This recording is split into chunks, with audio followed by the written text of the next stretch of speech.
करते हो ना, एक एक दाने का हुसैन तुझे हिसाब देंगे। मत समझना ये चीज़ें रायगां जाती हैं। आंसू जो आंखों से बहाते हो ना, एक एक कतरा जमा हो रहा है।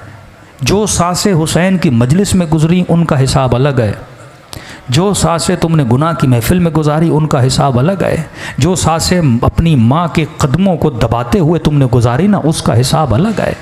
हर शय का अल्लाह के दरबार में हिसाब है।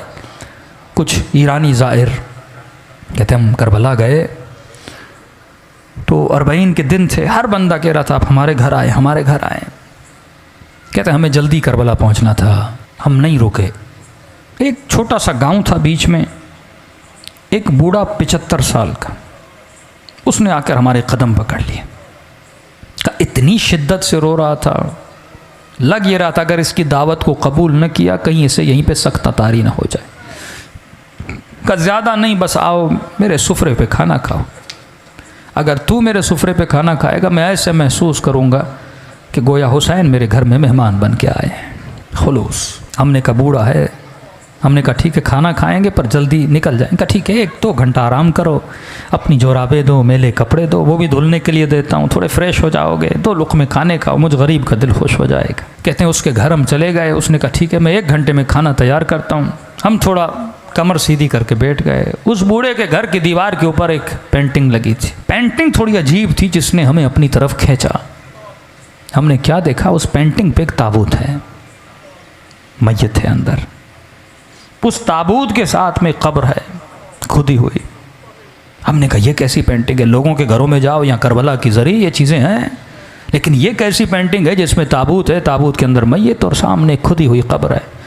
बूढ़ा आया, हमने कहा बूढ़े बताओ ये पेंटिंग का माजरा क्या है? उसने कहा पहले खाना खा लो, कहीं ऐसा ना मैं बताऊं तुम रोने लगो। मौला के ज़ाहिर हो, सुकून से खाना खाओ।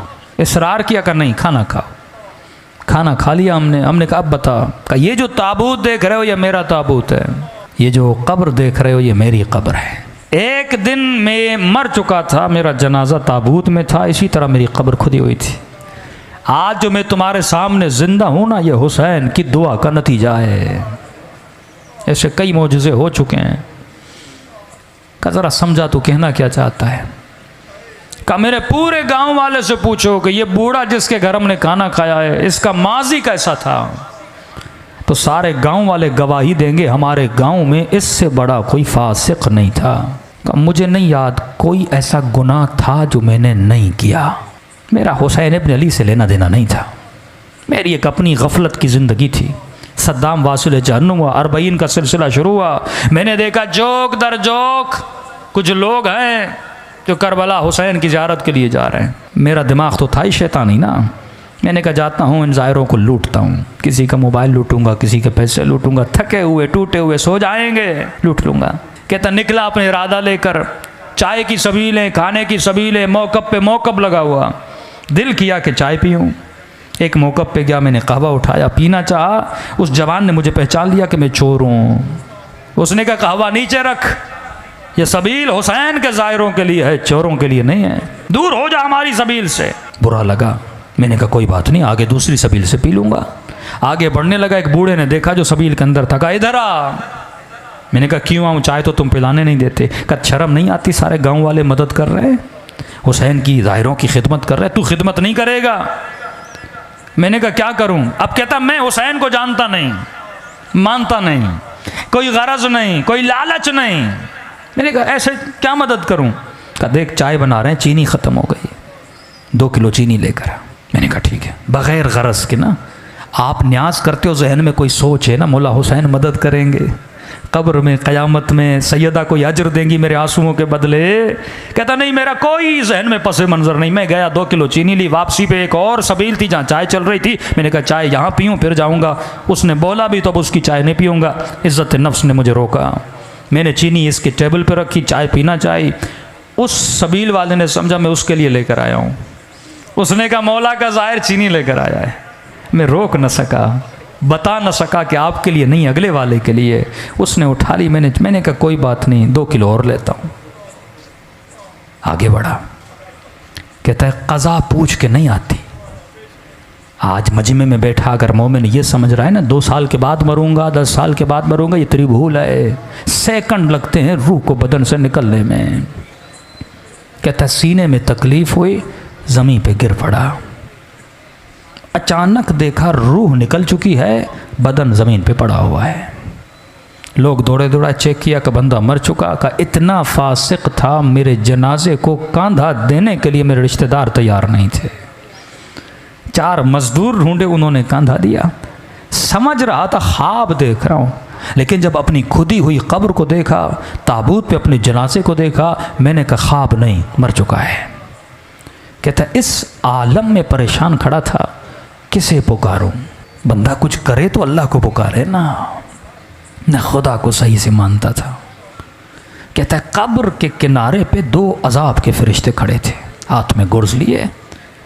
इतनी हैबत थी इनके वजूद में, जब देखते थे गोया मेरे अंदर से जान को खींच लेते थे। समझ गया उतरूंगा, कब्र का दरवाज़ा बंद होगा, अजाब शुरू हो जाएगा। कहता मेरा वजूद कांप रहा था, किसे पुकारूं, कौन आएगा मदद के लिए। इतने में मेरे पीछे से एक मीठी सी आवाज़ आई, और आवाज़ ने मलाइकों को मुखातब किया, ऐ मलाइकतुल्लाह, मेरे दोस्त को डरा क्यों रहे हो? मैंने कहा कौन है इस आलम में मुझे अपना दोस्त कह रहा है?